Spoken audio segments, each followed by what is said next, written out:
कृष्ण प्रतिदिन अपने सखाओं और बलराम के साथ गायें चराने जाते, खेलते और आनंद में मग्न रहते थे। लेकिन यमुना नदी का जल विषैला हो गया था, क्योंकि कालिय नामक एक भयंकर विषधर नाग वहां आकर बस गया था। उसके विष के कारण जल में कोई जीवन शेष नहीं रहा था। ब्रजवासी भयभीत थे, परंतु कृष्ण ने इस संकट का अंत करने का निश्चय किया। मित्रों की चेतावनियों के बावजूद कृष्ण यमुना में कूद पड़े। जैसे ही वे जल में उतरे, पूरी ब्रज नगरी भय से कांप उठी। सभी दौड़कर नदी किनारे पहुंचे, लेकिन कृष्ण का कहीं पता नहीं था। यमुना की गहराइयों में कृष्ण कालिय को खोज रहे थे।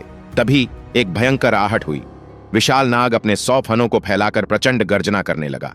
उसके विषैले फनों से उठता जहरीला धुआं जल को और भी काला और भयावह बना रहा था। लेकिन कृष्ण निर्विकार और निडर खड़े रहे। कालिय ने क्रोध में कृष्ण पर हमला किया, लेकिन कृष्ण ने खेल खेल में उसकी पूंछ पकड़ ली और उसे झटके से दूर फेंक दिया।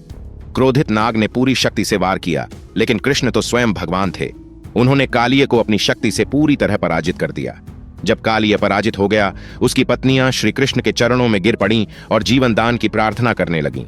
कृष्ण ने दया करके कालिय को छोड़ दिया, लेकिन शर्त रखी, वह तुरंत यमुना छोड़कर चला जाए। इसके बाद कृष्ण ने अपनी दिव्य लीला प्रकट की। वे कालिय के फनों पर नृत्य करने लगे। उनका अद्भुत नृत्य देखकर देवता तक आश्चर्य में पड़ गए। संपूर्ण ब्रज जय श्री कृष्ण के उद्घोष से गूंज उठा। अंततः कालिय सदा के लिए यमुना से चला गया। नदी का जल फिर से निर्मल हो गया और ब्रजवासियों के हृदय में श्री कृष्ण के प्रति भक्ति और प्रेम और भी गहरा हो गया।